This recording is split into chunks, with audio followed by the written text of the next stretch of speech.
जय श्री कृष्णा। राधे राधे। आप सभी पर भगवान श्री हरि विष्णु जी की कृपा सदा सर्वदा बनी रहे, इसी मंगल कामना के साथ आज की कथा का शुभारंभ करती हूँ। आज फागुन मास के कृष्ण पक्ष की एकादशी तिथि है और इस एकादशी को विजय एकादशी के नाम से जाना जाता है। कुछ स्थानों पर इसे विजय ग्यारस भी कहते हैं। पद्म पुराण के अनुसार स्वयं महादेव जी ने नारद जी को उपदेश देते हुए कहा था कि जो भी मनुष्य विजय एकादशी का व्रत रखता है तो उसके पितृ और पूर्वज नीच योनि को त्याग स्वर्ग लोक जाते हैं। साथ ही व्रत करने वाले को हर कार्य में सफलता प्राप्त होती है और उसकी सभी मनोकामनाएं पूर्ण होती हैं तथा घर में सुख समृद्धि, धन संपत्ति और खुशहाली आती है। स्वयं भगवान श्री राम ने लंकापति रावण पर विजय प्राप्त करने के लिए विजय एकादशी का व्रत रखा था। तो आज मैं आपको सुना रही हूँ विजय एकादशी की बड़ी ही दुर्लभ कथा। इन कथाओं को सुनने से मनुष्यों के सभी पाप और संकट कट जाते हैं तथा समस्त मनोकामनाओं की पूर्ति होती है। तो आप लोग बड़ी ही श्रद्धा और प्रसन्न चित्त मन से इन कथाओं को पूरा अवश्य सुनिएगा। तो आइए भगवान श्री लक्ष्मी नारायण जी के चरणों का ध्यान करते हुए इस कथा को सुनते हैं। एकादशी का महात्म्य सुनने में अपार हर्ष की अनुभूति हो रही थी। फिर अर्जुन ने भगवान श्री कृष्ण जी से कहा कि हे पुंडरीकाक्ष, फागुन मास के कृष्ण पक्ष की एकादशी का क्या नाम है तथा उसके व्रत का क्या विधान है और इसकी कथा क्या है? कृपया करके मुझे इसके संबंध में भी विस्तार पूर्वक बतलाइए। तब भगवान श्री कृष्ण जी ने कहा कि हे अर्जुन, फागुन मास के कृष्ण पक्ष की एकादशी का नाम विजय है। इसके व्रत के प्रभाव से मनुष्य को विजय श्री मिलती है। एक बार देवर्षि नारद ने जगत पिता ब्रह्मा जी से कहा था कि हे ब्रह्मा जी, आप मुझे विजय एकादशी की कथा को सुनाइए। तब ब्रह्मा जी ने कहा कि मैं तुम्हें विजय एकादशी की कथा को सुनाता हूँ, श्रद्धा पूर्वक इसका श्रवण करो। श्री राम को जब 14 वर्ष का वनवास मिला तब वह भ्राता लक्ष्मण तथा माता सीता सहित पंचवटी में निवास करने लगे। उस समय महापापी रावण ने माता सीता का हरण कर लिया। इस दुखद घटना से श्री राम जी तथा लक्ष्मण जी अत्यंत दुखी हुए और सीता जी की खोज में वन वन भटकने लगे। जंगल जंगल घूमते हुए वे मरणासन जटायु के पास जा पहुँचे। जटायु ने उन्हें माता सीता के हरण का पूरा वृत्तांत सुनाया और भगवान श्री राम जी की गोद में प्राण त्याग कर स्वर्ग की तरफ प्रस्थान किया। कुछ आगे चलकर श्री राम और लक्ष्मण जी की सुग्रीव जी के साथ मित्रता हो गई और वहां उन्होंने बाली का वध किया तथा श्री राम भक्त हनुमान जी ने लंका में जाकर माता सीता का पता लगाया और माता से श्री राम जी तथा महाराज सुग्रीव की मित्रता का वर्णन सुनाया। वहां से लौटकर हनुमान जी श्री रामचंद्र जी के पास आए और अशोक वाटिका का सारा वृत्तांत कह सुनाया। सब हाल जानने के बाद श्री रामचंद्र जी ने सुग्रीव की सहमति से वानरों तथा भालुओं की सेना सहित लंका की तरफ प्रस्थान किया। समुद्र किनारे पहुंचने पर श्री राम ने विशाल समुद्र को मगरमच्छों से भरा देखकर लक्ष्मण जी से कहा कि हे लक्ष्मण, अनेक मगरमच्छों और जीवों से भरे इस विशाल समुद्र को कैसे पार करेंगे? प्रभु श्री राम की बात सुनकर लक्ष्मण जी ने कहा कि भ्राता श्री, आप पुराण पुरुषोत्तम आदि पुरुष हैं, आपसे कुछ भी विलुप्त नहीं है। यहाँ से आधा योजन दूर कुमारी द्वीप में वक्तालभ्य मुनि का आश्रम है। वे अनेक प्रकार के ब्रह्म के ज्ञाता हैं। वे ही आपकी विजय के उपाय बता सकते हैं। अपने छोटे भाई लक्ष्मण जी के वचनों को सुन श्री राम जी वक्तालभ्य ऋषि के आश्रम में गए और उन्हें प्रणाम करके एक ओर बैठ गए। अपने आश्रम में श्री राम को आया देख महर्षि वक्तालभ्य ने पूछा कि हे श्री राम, आपने किस प्रयोजन से मेरी कुटिया को पवित्र किया है? कृपया कर अपना प्रयोजन कहें प्रभु। मुनि के मधुर वचनों को सुन श्री राम जी ने कहा, हे ऋषिवर, मैं सेना सहित यहाँ आया हूँ और राक्षस राज रावण को जीतने की इच्छा से लंका जा रहा हूँ।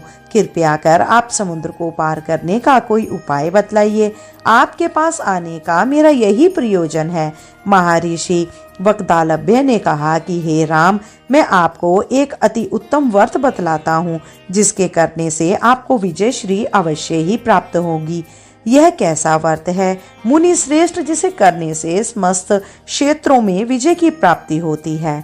जिज्ञासु हो भगवान श्री राम जी ने पूछा। पर महर्षि वक्तालभ्य ने कहा कि हे श्री राम, फागुन मास के कृष्ण पक्ष की विजय एकादशी का उपवास करने से आप अवश्य ही समुद्र को पार कर लेंगे और युद्ध में भी आपकी विजय अवश्य होगी। हे मर्यादा पुरुषोत्तम, इस उपवास के लिए दशमी के दिन स्वर्ण, चांदी, तांबे और मिट्टी का एक कलश बनाए। उस कलश को जल से भरकर तथा उस पर पंच पल्लव रखकर उसे वेदिका पर स्थापित करें। उस कलश के नीचे 7 अनाज अर्थात मिले हुए 7 अनाज और ऊपर जौ रखें। तत्पश्चात उस पर विष्णु जी की स्वर्ण की प्रतिमा स्थापित करें। एकादशी के दिन स्नान आदि से निवृत्त हो धूप, दीप, नैवेद्य, नारियल आदि से भगवान श्री हरि का पूजन करें। वह सारा दिन भक्ति पूर्वक कलश के सामने व्यतीत करें और रात को भी उसी तरह बैठे रहकर जागरण करें। द्वादशी के दिन नदी या तालाब के किनारे स्नान आदि से निवृत्त होकर उस कलश को ब्राह्मण को दे दें। हे दशरथ नंदन, यदि आप इस व्रत को सेनापतियों के साथ करेंगे तो अवश्य ही विजय श्री आपका वर्णन करेंगी। मुनि के वचन सुनकर तब श्री रामचंद्र जी ने विधि पूर्वक विजय एकादशी का व्रत किया और इसके प्रभाव से राक्षसों के ऊपर विजय प्राप्त की। भगवान श्री कृष्ण ने कहा कि हे अर्जुन, जो मनुष्य इस व्रत को विधि विधान के साथ पूर्ण करेगा उसकी दोनों लोकों में विजय होगी। श्री ब्रह्मा जी ने नारद जी से कहा था कि जो इस व्रत का महात्म्य श्रवण करता है या पढ़ता है उसे वाजपेयी यज्ञ के फल की प्राप्ति होती है। भगवान विष्णु का किसी भी रूप में पूजन मानव मात्र की समस्त मनोकामनाएं पूर्ण करता है। प्रभु श्री राम तो स्वयं विष्णु जी के अवतार थे, किंतु अपनी लीलाओं के चलते प्राणियों को सही मार्ग दिखलाने के लिए उन्होंने विष्णु भगवान के निमित्त इस व्रत को किया। विजय की इच्छा रखने वाला इस उपवास को करके अनंत फल का भागी बन सकता है और भगवान श्री लक्ष्मी नारायण जी की असीम कृपा को प्राप्त करता है। एक बार प्रेम से बोलिए श्री लक्ष्मी नारायण भगवान की जय। आइए श्रोताओं, अब श्रवण करते हैं एकादशी की दूसरी कथा, जिससे सुनने मात्र से सभी मनोकामनाएं पूर्ण होती हैं। महाराष्ट्र के एक गांव में एक ब्राह्मण रहते थे। उनके घर में केवल 4 लोग थे। वो ब्राह्मण, उनकी पत्नी ब्राह्मणी, उनका पुत्र और उनकी पुत्रवधू। उनकी पुत्रवधू बड़ी ही साध्वी और भक्ता थी, जिनका नाम सकुबाई था। वह बचपन से ही संत महात्माओं का संग करके निरंतर श्री कृष्ण के चिंतन में तन्मय रहती थी। जैसे गायें कसाई के चक्कर में फंस जाए, वैसे ही साध्वी सकुबाई की शादी ऐसे परिवार में हुई जहां उनकी सास ससुर और पति तीनों उनके विरुद्ध थे। उनकी सास उन्हें थप्पड़ मारती थी और गालियां भी दिया करती थी। उनके परिवार में सब उनके भजन के विरुद्ध थे, लेकिन सकुबाई ने कभी किसी से कुछ नहीं कहा। उनके पति भी उनके अनुकूल नहीं थे। सकुबाई को बहुत कष्ट दिया जाता था, लेकिन वह एक पल के लिए भी भगवत विस्मरण नहीं होने देती थी। उन्होंने इतनी प्रतिकूलता के बाद भी उन तीनों से द्वेष नहीं किया। उनका जीवन कष्टदायक था, पर उन्होंने कभी किसी से कठोर वचन नहीं बोले। जो मान अपमान, लाभ हानि, जय पराजय, सुख दुख को समान भाव से सहते हुए भगवत स्मरण करता है, भगवान उसके अधीन हो जाते हैं। सकुबाई को उनके परिवार वाले बहुत सताते थे। सकुबाई को पीटा जाता था, गालियां दी जाती थी, क्लेशात्मक व्यवहार किया जाता था, लेकिन सकुबाई के हृदय में विठल ऐसे बसे हुए थे कि इसका इनके ऊपर कोई प्रभाव ही नहीं पड़ता था। सकुबाई को फटे पुराने कपड़े पहनने को मिलते थे, रूखा सूखा खाने को मिलता था, प्रतिक्षण डांट पिटाई होती थी, लेकिन वह हर समय श्री कृष्ण के चिंतन में लीन रहती थी। सकू की दशा पर गांव के स्त्री पुरुषों को बहुत तरस आता था, पर किसी की हिम्मत ही नहीं होती थी कि कोई उनके परिवार को समझा सके। सकुबाई मन ही मन भगवत कृपा का अनुभव करते हुए सोचती थी कि कितने कृपालु हैं श्री कृष्ण। यदि मेरे पति, सास या ससुर मुझसे प्यार करते तो श्री कृष्ण के प्यार में बाधा पड़ जाती। एक दिन किसी पड़ोसन ने सकूबाई से पूछा, तू इतना दुख भोगती है, तेरे मायके में कोई नहीं है क्या? ना कोई खबर लेने आता है और ना ही कोई तुम्हारा सहयोग करता है। सकूबाई ने मुस्कुराते हुए कहा, जानती हो मेरा मायका कहाँ है? पंढरपुर में। और मेरे मायके वाले कौन है जानती हो? विट्ठल और रुक्मणी जी। सकूबाई आगे कहती हैं, सखी उनका बहुत बड़ा परिवार है, असंख्य संतानें हैं। मुझे लगता है कि वो असंख्य संतानों की व्यवस्था में मुझे भूल गए हैं, इसीलिए मुझ गरीब की खोज खबर लेने वो नहीं आ पा रहे हैं, पर उनकी मुझ पर बहुत कृपा है। पंढरपुर महाराष्ट्र का एक प्रसिद्ध धाम है। यहाँ एकादशी को बड़ा मेला लगता है, जिसमें भगवान श्री विट्ठल जी के दर्शनार्थ लाखों नर नारी दूर दूर से नाम कीर्तन करते हुए, नृत्य करते हुए उत्साहपूर्वक पंढरपुर की यात्रा करते हैं। जब यात्रा का दिन आया तो भक्तों की मंडलियां कीर्तन करते हुए, नाचते हुए पंढरपुर के लिए चारों ओर दल बना बनाकर जाने लगे। भक्तों को पंढरपुर जाता देख सकूबाई के हृदय का बांध टूट गया। विचार करने लगी, क्या करूं?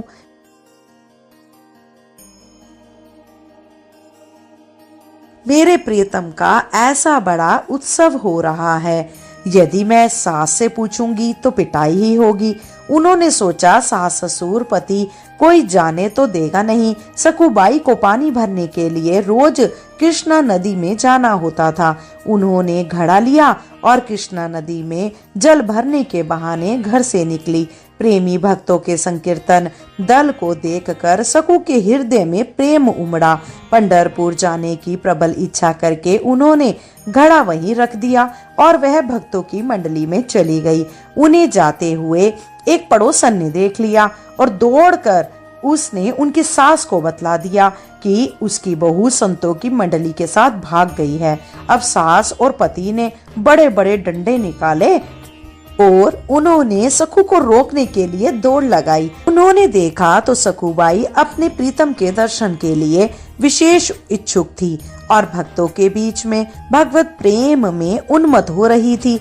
उनकी सास ने उनके बाल पकड़े और घसीट के उन्हें बाहर लाई और वहीं उन्हें डंडे से मारना शुरू कर दिया।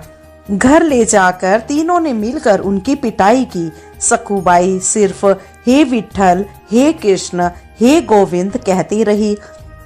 उनकी सास ने कहा, यह तो मामूली मार है, इससे ये ना मानने वाली। इसे ऐसा पीटो कि ये चलने के लायक भी ना रहे, वरना ये फिर भाग जाएगी और पंढरपुर की यात्रा करेगी। और अभी 2 सप्ताह हुए हैं पंढरपुर की यात्रा में। इसको जकड़ करके खंबे में बांध दो और 2 सप्ताह तक ना रोटी दो ना पानी दो और रोज इसकी पिटाई करो, तब ये मानेगी। सास की आज्ञा पर सकूबाई को उनके पति और ससुर ने बांध दिया, उनकी पिटाई की और उन्हें भोजन देना बंद कर दिया। उनके हृदय में यह दुख नहीं था कि मुझे बांध दिया गया, मुझे मारा गया या मुझे गाली दी गई। उनके हृदय में बस एक पीड़ा थी कि हे श्री कृष्ण, आपके भक्तों के बीच में मुझे कितना सुख मिला। पहली बार जीवन में भक्त मंडली में मुझे नाचने को मिला। मैं आपके दर्शन के लिए जा रही थी, परंतु मेरी सामर्थ्य नहीं कि मैं इस जन्म में इस नरक से निकल सकूं। हे करुणा निधान, क्या ऐसा नहीं हो सकता कि मैं इस जन्म में आपके दर्शन कर पाऊं? क्या मैं आपके मंदिर में आकर आपके भक्तों के बीच में नहीं नाच सकती? सकूबाई आंसू बहाते हुए कह रही थी कि हे कृष्ण, ऐसा कुछ उपाय करो कि मैं आपके दर्शन कर सकूं। मैं बहुत पतित हूँ, दीन हूँ, मेरी सामर्थ्य नहीं कि मैं आप तक आ सकूं। हे प्रभु, आप कृपा करो। बहुत सुंदर अवसर मिला है, भक्तों की मंडलियां जा रही हैं, आपके दर्शन करने के लिए ऐसा अवसर बार बार नहीं आएगा। हे नाथ, आप कृपा करोगे तभी दर्शन हो सकते हैं। मेरा सामर्थ्य नहीं है कि मैं इनके चंगुल से छूट सकूं। जब भक्त तकलीफ में हो तो हरि को चैन कैसे पड़ सकता है? रुक्मणी जी ने देखा तो प्रभु के चेहरे पे उदासी और बड़ी चिंता थी। उन्होंने ठाकुर जी से पूछा कि नाथ, आप चिंता में कैसे? लगता है कोई भक्त कष्ट में है। भगवान ने कहा, हाँ, एक ऐसी भक्त है जिसको बहुत पीटा जा रहा है, कलेश दिया जा रहा है। वो मुझसे मिलना चाह रही है और उसको बांध दिया गया है। आपको थोड़े दिन के लिए हमसे विरह सहना पड़ेगा, क्योंकि हमें कुछ दिन वहां रहना पड़ेगा, तभी बात बनेगी। रुक्मणी जी से ऐसा कहकर प्रभु तत्काल सखुबाई के समीप गए। प्रभु ने एक बहुत ही सुंदर नवयुवती का रूप धारण किया और बोले, सखुबाई, मैंने सुना है तुम पंढरपुर जाना चाहती हो, चलोगी मेरे साथ पंढरपुर? सखुबाई ने आंख खोली और कहा, सखी, मुझ पापिनी के भाग्य में ऐसा कहा कि मैं भक्त मंडली के साथ पंढरपुर जाऊं। तुम देख तो रही हो मेरी दशा। स्त्री रूपी ठाकुर जी ने कहा कि भाई, तुम जानती नहीं हो, मैं तुम्हें बहुत समय से जानती हूँ। तुम मेरी बहुत प्रिय सखी हो, उदास मत हो। मैं जिसकी सखी होती हूँ उसको मैं कभी उदास नहीं देख सकती। मैं तुम्हारी रस्सी खोल देती हूँ, तुम भागो और जाओ मंडली के साथ। सखुबाई ने कहा कि मेरी सास फिर पकड़ लेगी। स्त्री वेशधारी प्रभु बोले, बिल्कुल नहीं, इसकी तो तुम चिंता ही मत करो। ठाकुर जी ने सखुबाई को निकाला और स्वयं सखुबाई का रूप धारण करके रस्सी में बंध गए। जिनका नाम स्मरण करने से माया का बंधन टूट जाता है, जिनको पाना बड़े बड़े योगियों के लिए भी दुर्लभ है, वही भगवान अपनी भक्त सखुबाई के लिए एक साधारण स्त्री की तरह बंध गए। ठाकुर जी चुपचाप चाटे खा रहे हैं। ठाकुर जी को कई दिन हो गए भोजन नहीं मिला, पानी नहीं मिला और रोज उनकी पिटाई भी हुई। 14 दिन बीत गए, प्रभु बंधे रहे, रोज डंडे और गालियां खा रहे हैं। उनके पति को उन पर दया आई तो उन्होंने सखुबाई के रूप में जो ठाकुर जी बंधे थे उनको खोल दिया। पति की आज्ञा के अनुसार सखु रूपी श्री भगवान ने स्नान किया, सुंदर रसोई बनाई और सबको भोजन खिलाया। भोजन पाने के बाद तीनों के हृदय में बहुत प्यार उदय हुआ। सखु रूपी भगवान ने अपनी सेवा और सुंदर व्यवहार से पति, सास और ससुर तीनों के स्वभाव को बदल दिया। अब तीनों सखुबाई स्वरूप भगवान श्री कृष्ण से बहुत प्यार करने लगे। उधर सखुबाई पंढरपुर पहुंचने के नाम संकीर्तन करते हुए नाच रही है। प्रभु के प्रेम में वो भी इस बात को भूल गई कि मेरी जगह कोई और सखी बंधी हुई है। आनंद में विभोर हुई सखुबाई ने चंद्रभागा नदी में स्नान करके मंदिर के अंदर प्रवेश किया। वो मंदिर में जाकर श्री हरि के दर्शन करके आनंद सिंधु में डूब गई। सखुबाई का प्रभु में ऐसा मन लगा कि उन्होंने प्रभु के सामने प्रतिज्ञा कर ली कि जब तक शरीर में प्राण रहेंगे मैं पंढरपुर की सीमा के बाहर नहीं जाऊंगी। उन्हें क्या पता था कि उनके बदले पंढरीनाथ में जहां वह बंधे हुए हैं, सखुबाई के सामने भगवान का वो स्वरूप प्रकट हुआ कि सखुबाई विहील हो गई और भगवान के सौंदर्य के दर्शन में इतना मुग्ध हो गई कि उनके प्राण छूट गए। एक ब्राह्मण उस मंडली में आया था और उसने सखुबाई की लाश को देखा। उसने साथियों को बुलाया और सबने मिलकर सखुबाई के शरीर का अंत्येष्टि संस्कार किया। इधर रुक्मणी जी ने विचार किया कि ठाकुर जी कह के गए थे कि कुछ ही दिनों में वापस आ जाऊंगा, लेकिन आज तक वापस नहीं आए। फिर ध्यान दे के देखा कि जिनके लिए वे गए थे उसने तो शरीर छोड़ दिया और उसके शरीर का अंतिम संस्कार भी हो गया। अब मेरे प्रभु को तो बहू बनकर वहां रहना ही पड़ेगा। अब रुक्मणी जी को बड़ी चिंता हुई। रुक्मणी जी शमशान पहुंची और उन्होंने सखुबाई की राख, हड्डी वगैरह को एकत्रित किया और प्रेम दृष्टि से देखा तो सखुबाई जीवित हो गई। सखुबाई को ऐसा लगा जैसे वह गहरी निंद्रा से उठी हुई हो। रात को स्वप्न में रुक्मणी जी ने सखुबाई से कहा, देखो पुत्री, तुम्हारा प्रण पूरा हुआ। तुमने कहा था कि जब तक इस शरीर में प्राण रहेंगे मैं पंढरपुर की सीमा के बाहर नहीं जाऊंगी। तुम्हारा वह शरीर तो जल गया, अब तुम लौट जाओ। मेरे प्रियतम तुम्हारे रूप में तुम्हारे घर पर हैं। रुक्मणी जी का आदेश पाकर सखुबाई आनंद मग्न होकर 2 दिन बाद यात्रियों के साथ वापस लौट आई। सखु को आता देख सखु वेशधारी भगवान पंढरीनाथ जो वहां बहु रूप में थे, उन्होंने सोचा कि अगर वो यहाँ आ गई और मैं भी यहाँ रहने लगा तो गड़बड़ हो जाएगी, ठाकुर जी ने तत्काल सास से कहा कि मैं पानी लेने जा रही हूँ। उन्होंने घड़ा लिया, घाट पर आई और पूर्व परिचित सखी का वेश धारण कर सकुबाई से मिली। उन्हें देखते ही सकुबाई को सारी बात याद आ गई। सकुबाई ने दौड़ करके उन्हें हृदय से लगाया और कहा, सखी, आपकी कृपा से मुझे पंढरपुर जाने को मिला। मुझे मेरे ठाकुर जी के दर्शन हुए। उनके चरणों को पकड़ लिया और बोली, बहन, तुम्हें बहुत कष्ट भोगना पड़ा होगा मेरी वजह से। ठाकुर जी ने कहा कि तुम चिंता मत करो, तुम सखी हो गई ना। सकुबाई ने कहा, हाँ सखी। ठाकुर जी ने कहा, मुझे कोई कष्ट नहीं हुआ। यदि तुम्हें सुख मिला तो हर कष्ट मेरे लिए सुखमय है। तुम ये घड़ा लो, इसमें जल भरो और घर जाओ। सकुबाई घड़ा भरकर अपने घर को गई और ठाकुर जी अंतर ध्यान हो गए। सकुबाई घड़ा उठाकर घर पहुंची और अपने काम में लग गई। सकुबाई को सास ससुर और पति के बदले हुए स्वभाव को देखकर बड़ा आश्चर्य हो रहा है।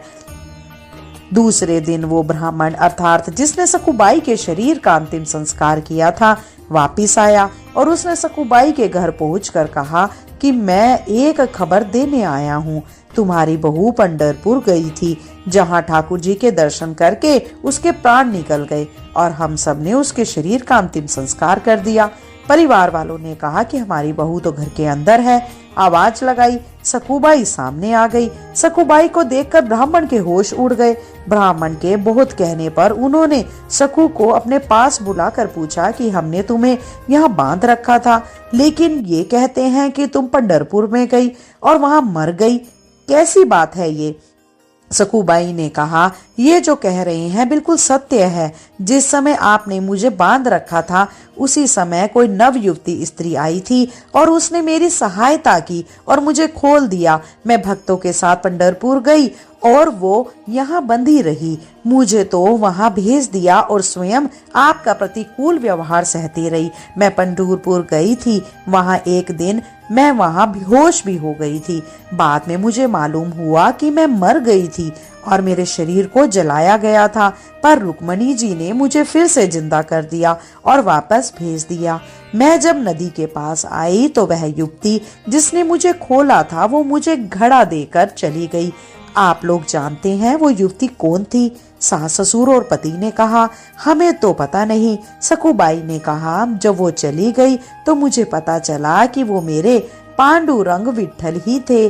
आप लोगों का बड़ा सौभाग्य है कि आपको मेरे इष्ट के दर्शन हो गए। यह सुनते ही सकुबाई के सास ससुर और पति उनके चरणों में गिर पड़े और कहा कि हमने तुम्हें पहचाना नहीं। हमारे घर में ऐसी परम भक्त परम साध्वी रहती है जिसके अधीन श्री भगवान है। हमने तुम्हें बहुत सताया, हम पर कृपा करो। संत सकुबाई ने सास ससुर और पति को भक्ति का उपदेश दिया। तीनों भजन प्रायण होकर सकुबाई की कृपा से भगवत धाम को प्राप्त हुए।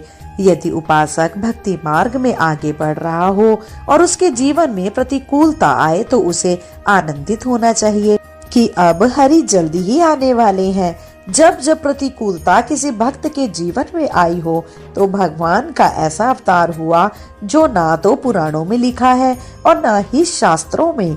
हरि हमें हर क्षण देख रहे हैं। कभी निराश मत होना, चाहे जितना दुख कलेश आए। आपको दुख कलेश देने वाले व्यक्ति को कभी कलेश देने का विचार मत करना, आनंदित होकर सहना, तो हरि आप पर कृपा करने जरूर आएंगे और आपको हृदय से लगा लेंगे। इससे हमारा जन्म जन्म का दुख दूर हो जाएगा। बोलिए श्री कृष्ण भगवान की जय, राधा रानी की जय। आइए श्रोताओं, अब श्रवण करते हैं एकादशी के दिन सुनी जाने वाली तुलसी माता की कथा। एक समय की बात है, एक परिवार में ननद और भाभी साथ साथ रहा करती थी। ननद का विवाह अभी नहीं हुआ था। वह तुलसी जी के पौधे की बड़ी सेवा करती थी, नियम से तुलसी को सींचती और दीपक जलाती थी। लेकिन उसकी भाभी को यह सारी बातें बिल्कुल भी पसंद नहीं थी। जब कभी उसकी भाभी को बहुत ज्यादा गुस्सा आता तब वह अपनी ननद को ताने देते हुए कहती कि जब तुम्हारा विवाह होगा तो मैं इस तुलसी को ही बारातियों को खाने को दूंगी और तुम्हारे दहेज में भी तुलसी ही दूंगी। तुम जब देखो तुलसी की ही सेवा करती रहती हो। कुछ समय बीत जाने पर ननंद का विवाह तय हो गया। विवाह के दिन भाभी ने अपने कहे के अनुसार बारातियों के सामने तुलसी का वह गमला फोड़ दिया जिसकी सेवा उसकी ननंद किया करती थी और तुलसी के पत्ते खाने के लिए कहा। तुलसी जी की कृपा से वह फूटा हुआ गमला कई सारे स्वादिष्ट पकवानों में बदल गया। भाभी ने गहनों के नाम पर तुलसी की मंजरी से बने हुए गहने अपनी ननंद को पहना दिए। देखते ही देखते तुलसी जी की मंजरी से बने हुए गहने भी सुंदर सोने जवाहरात में बदल गए। इतना ही नहीं, भाभी ने मारे क्रोध के वस्त्रों के स्थान पर तुलसी का जनेव रख दिया और वह भी रेशमी और सुंदर वस्त्रों में बदल गया। अब जब ननंद अपने ससुराल में पहुंची तो ससुराल में तो उसके दहेज की बहुत प्रशंसा हुई। यह बात भाभी के कानों तक भी पहुंची। उसे बड़ा आश्चर्य हुआ। उसने सोचा कि उसने तो ननंद के गहने, कपड़े और जनेव तक तुलसी जी के ही रखे थे, तुलसी की मंजरी रखी थी। यह सब जानकर भाभी को बड़ा आश्चर्य हुआ। अब उसे तुलसी की पूजा का महत्व समझ में आ गया। उस भाभी की भी एक लड़की थी। वह तब अपनी बेटी से कहने लगी कि बेटी, तुम भी तुलसी की सेवा किया करो, तुम्हें भी तुम्हारी बुआ की तरह फल मिलेगा। वह जबरदस्ती अपनी बेटी से तुलसी की सेवा करने को कहा करती थी, लेकिन लड़की का मन तो तुलसी की सेवा में लगता ही नहीं था। धीरे धीरे समय बीता। भाभी की लड़की बड़ी हो गई। अब उसके विवाह का समय आ गया। तब भाभी सोचने लगी कि जैसा व्यवहार मैंने अपनी ननंद के साथ किया था वैसे ही अब मैं अपनी बेटी के साथ भी करूंगी, तो यह भी गहनों से लद जाएगी और बारातियों को भी खाने में तरह तरह के पकवान मिलेंगे और ससुराल में भी इसे बहुत मान सम्मान मिलेगा। यही सोचकर भाभी बारातियों के सामने तुलसी का गमला फोड़ देती है, लेकिन इस बार गमले की मिट्टी मिट्टी ही रहती है। मंजरी और पत्ते भी अपने ही रूप में रहते हैं। जनेव ने भी अपना रूप नहीं बदला। और जब भाभी ने सभी बारातियों को खाने में तुलसी के पत्ते दिए तो यह देखकर सभी लोग और बाराती भी भाभी की बुराई करने लगे। भाभी ने लालच में आकर अपनी बेटी के दहेज में भी तुलसी के पत्ते और मंजरी ही रख दिए थे। जब बेटी अपने ससुराल पहुंची तो वहां पर भी उसकी बुराई हुई। भाभी गुस्से के मारे कभी भी अपनी ननंद को नहीं बुलाती थी। एक दिन भाई ने सोचा कि मेरी पत्नी तो मेरी बहन को बुलाती नहीं है, क्यों ना मैं ही अपनी बहन से मिलकर आऊं। यह सोचकर उसने अपनी पत्नी से कहा और कुछ उपहार अपनी बहन के लिए ले जाने की बात कही। तो भाभी ने थैले में ज्वार भरकर कह दिया कि ये लो, और कुछ नहीं है मेरे पास, तुम यही लेकर जाओ। तब भाई बहुत दुखी मन से अपनी बहन के पास चल दिया। रास्ते में वह सोचने लगा कि कोई भला अपनी बहन को ज्वार कैसे दे सकता है। यही सोचकर वह गौशाला के पास रुक गया और ज्वार का वह थैला उसने एक गाय के सामने पटक दिया। तभी एक ग्वाले ने यह सब देख लिया। तब ग्वाले ने आकर भाई से कहा कि अरे, आप गाय के सामने ये हीरे मोती और सोना क्यों डाल रहे हो? इसे तो घास डालनी होती है। तब भाई ने देखा तो वह हैरान रह गया। फिर भाई ने ग्वाले को सारी बात बताई और धन लेकर खुशी खुशी अपनी बहन के घर चल दिया। दोनों भाई बहन एक दूसरे को देखकर बहुत प्रसन्न हो गए। तब बहन ने तुलसी माता से सच्चे मन से प्रार्थना की कि उसकी भाभी की सद्बुद्धि प्राप्त हो और तुलसी माता की कृपा से उनके घर में सुख समृद्धि और धन के भंडार भर जाएं। तब कुछ दिनों के बाद देखते ही देखते भाभी का मन बदल गया और वह अपनी ननंद को बहुत मान सम्मान देने लगी और अब वह भी सच्चे मन से तुलसी जी की सेवा करने लगी। तुलसी माता की कृपा से उनके घर में सुख समृद्धि के भंडार भर गए। उनके घर में अब ग्रह क्लेश नहीं होता था, सभी सुख से रहते थे। प्रेम से बोलिए तुलसी माता की जय। श्रोताओं, यह कथा यहीं समाप्त होती है। मैं आशा करती हूँ मेरे द्वारा सुनाई गई इन कथाओं को आपने आनंद पूर्वक सुना होगा। अगर आपको वीडियो पसंद आई हो तो वीडियो को लाइक करके अन्य भक्तजनों में भी अवश्य शेयर करें। साथ ही जो भक्त हमारे चैनल पर फर्स्ट टाइम आ रहे हैं वो कृपया करके हमारे चैनल को सब्सक्राइब अवश्य करें। आज के लिए इतना ही। शीघ्र मिलते हैं नई वीडियो और नई जानकारी के साथ। जब तक के लिए जय श्री कृष्ण, राधे राधे।